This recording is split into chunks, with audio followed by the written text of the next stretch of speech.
This week, how reverse mortgage professionals can destroy a referral relationship. We'll have more in our exclusive interview with Ryan Ponsford from the Equity Wealth Academy right after this short message from our sponsor.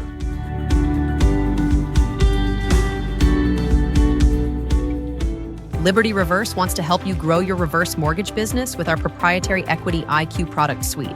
Equity IQ gives your borrowers access to more funds, lowers their upfront costs, and expands eligibility for home purchases. Learn more at partners.libertyreversemortgage.com today.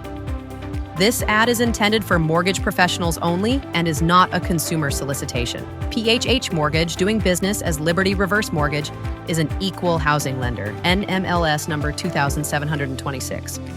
Ladies and gentlemen, thank you for joining us for this week's special edition of the Industry Leader Update. We have with us today Ryan Ponsford, perhaps a name you're familiar with Equity Wealth Academy. In fact, Ryan spoke at the recent NORMLA conference in Minneapolis. Ryan, good to have you with us. Thank you, sir. Always a pleasure to be here with you. Well, I happen to be one of the subscribers to EWA, or Equity Wealth Academy's email list, and there's always a wealth of knowledge, but I came across an older column of yours, kind of tripped across it, and it was how to destroy a referral relationship with an advisor, and I was like, oh my goodness, we don't want to do that, but I've seen it happen, and so today, that's why I brought you on our show, just to discuss this relationship, because who better than you as a financial advisor to understand the other side of the coin, right? So we have the perception of the reverse mortgage professional, but you're the advisor in these situations. Perhaps you've experienced it, but I just want to begin. Your article begins with a very interesting line. I sent you a client and I never heard from you again. What the heck? So I'll let you jump in there, my friend. Yeah, well, it's interesting. I mean, this used to happen to me even as an advisor where, advisors work with a lot of other professional partners, estate planning attorneys, insurance agents, CPAs, and we're very protective of clients. And that's our lifeblood. We cherish those families. We have great relationships with them. And when you make an introduction, one of the most important things about an introduction, it's a transfer of trust, right? So if I am introducing you to my client trusts me, they don't know you. I am, I call it the transitive property, right? They trust me, I trust you, so therefore they're going to trust you. So when I transfer that client, it's a transfer of trust, and I need to know what's going on, because if that gets messed up, it actually damages my trust and my reputation with my client. And so I viewed it from that perspective, and it's really the same as a loan officer.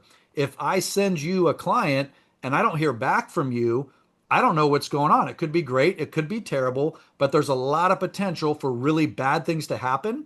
Not to mention, I'm probably pretty nervous doing it in the first place because it's a product I might be skeptical of and an industry I'm definitely skeptical of. And so you actually have an even higher duty to really perform and deliver a unique and meaningful experience to me as your advisor.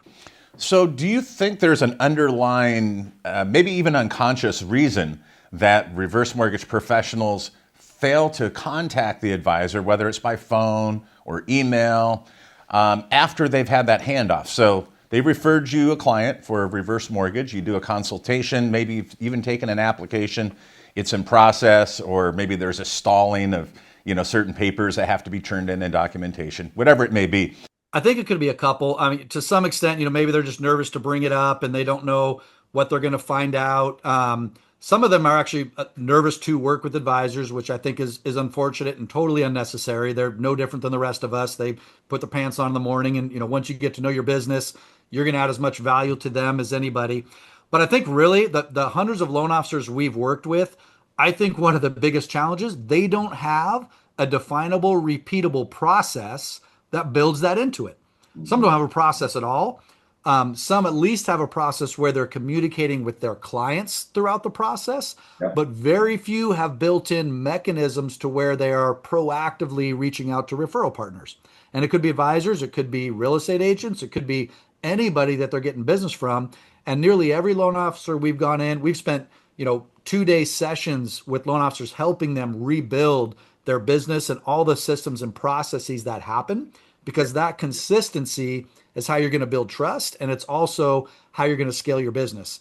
And so building in those automatic systematized processes for communication, I think is critical because you have to manage that referral relationship.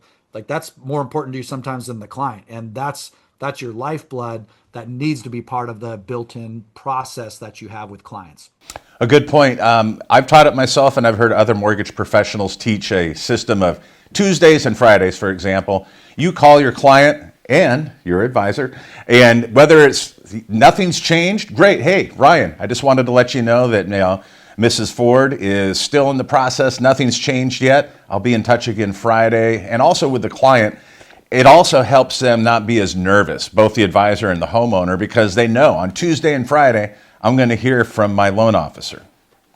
Yeah, one of the variables in building trust is reliability and consistency, right? Are we consistent and predictable? And one of the biggest reasons people lose trust or don't get comfortable with the relationship is unmet expectations. We have a whole formula we love with the secret to happiness, right? The secret to happiness, and this is going to be a life morsel for everybody, is happiness equals reality is greater than expectations. Ah, Really simple. Happiness equals reality greater than expectations. Anytime your reality dips below your expectations, you become unhappy. Now, you can't always control reality, but you can certainly influence expectations. And so, as a loan officer, when you're communicating, those expectations really matter. And if, as an advisor, I have an expectation to where you're going to communicate with me regularly and you don't, I have an unmet expectation. So, yep. and that is one of mine. So, one of the things we actually teach when you meet a new advisor is there's 3 steps: match concerns, expectations. Are we a match? That's step one. Can I work with you? Do we share the same philosophy? Do we work with the same type of clients? What are your concerns? What's going to keep us from working together? And then, maybe most importantly, what are your expectations? And if you don't ask that question, you don't know that I expect you to update me on a weekly basis or daily basis or once a month or whatever my wishes might be. Then at some point, you're going to run to an unmet expectation and an unhappy potential referral partner. Can you share one real life story? We don't want to mention names, but where the ball's been dropped, whether it's a reverse mortgage professional or someone who's doing another product? I could share a recent one just within the last few months where we had a opportunity come in through an advisor and we brought in a loan officer to facilitate the deal. And it went dark. It was silent. Now, this is a great loan officer, someone I do trust. I know will do a good job, but I heard nothing. And over time, I get really uncomfortable because I don't know what's happening. And that advisor relationship is important. And this particular advisor was interesting. It was the first time they'd done with his client. And he literally called me and said, Ryan, this family is like blood to me. This is a client I've worked with for decades, and they are like my family. And I need to be highly confident they're going to be well taken care of. And of course, I assured them they would be.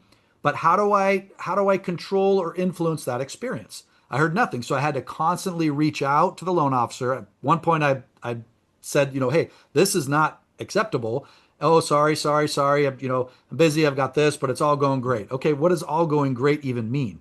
Like, where are we in the process? And there's some trigger points throughout the loan process that should be automatic updates, right?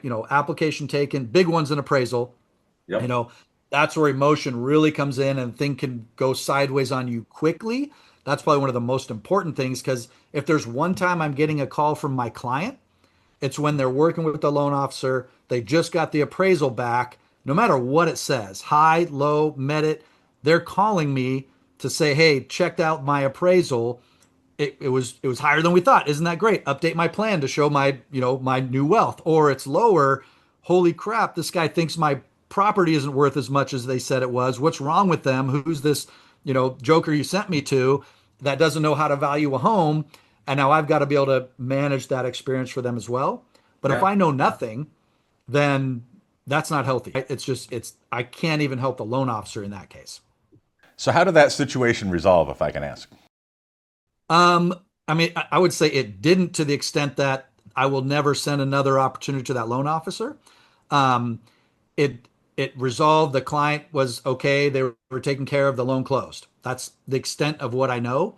Yeah. But to the point of this whole conversation, that just ended that relationship, Yep. right? And there's nothing I can do about that other than encourage them to do better. And it put you in an unfair position with the other advisor because you're the one that made the recommendation. Yep, very very true.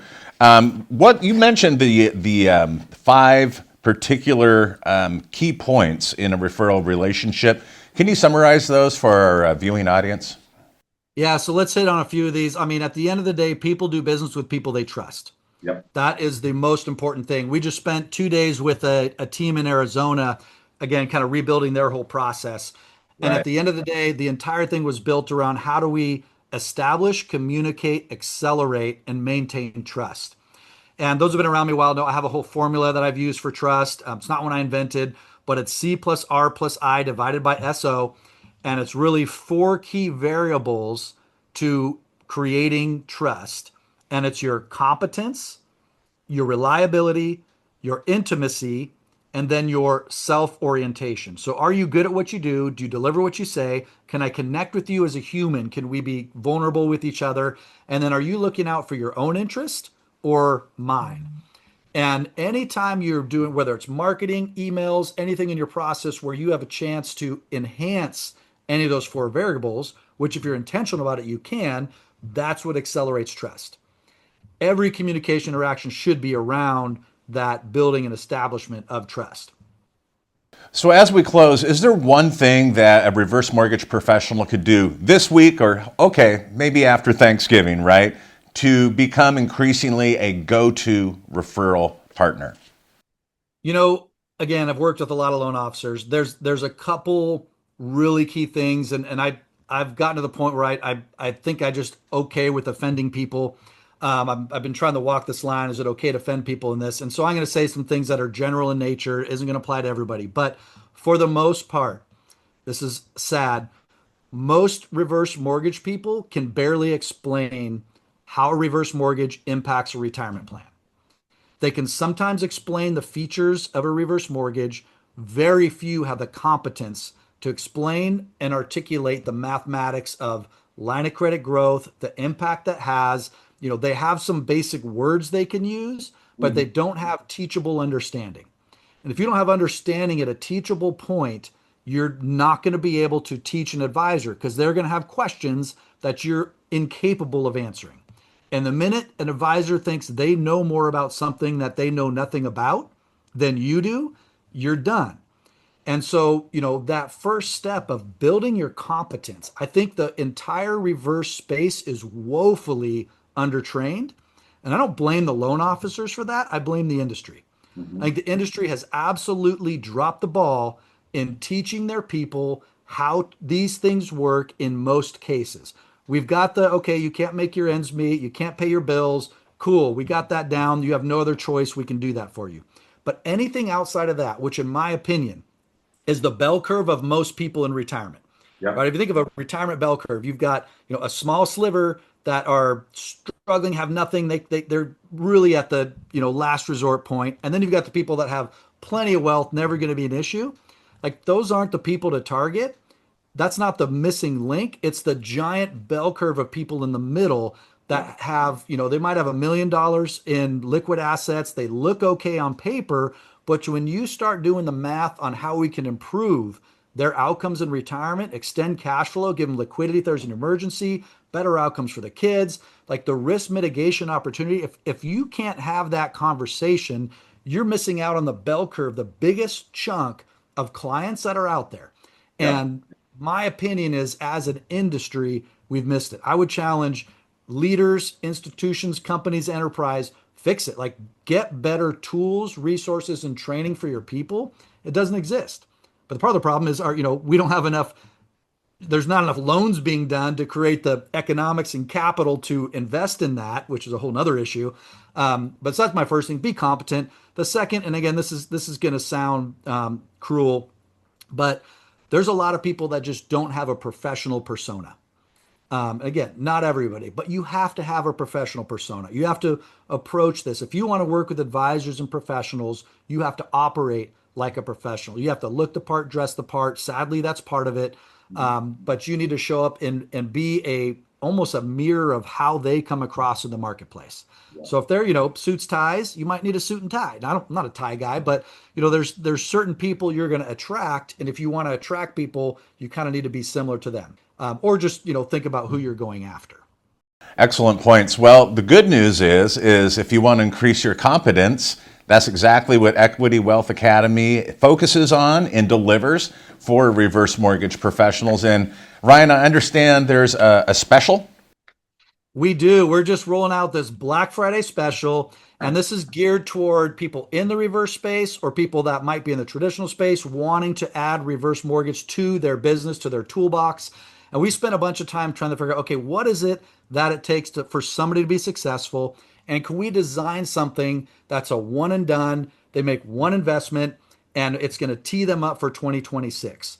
Now, are they going to get everything done right out of the gate? No, there's courses. They've got to commit to doing the work, but we have designed this roadmap for them that's going to, I believe it's the success bundle for 2026. And it involves a ton of our content. It involves access to our community, our live coaching sessions, our Ask the Advisor course, our Heckam Foundations course. It's an all-encompassing mastery style membership. We're going to have 1 week, that Thanksgiving week, our Black Friday week, where we're going to announce everything that's in it.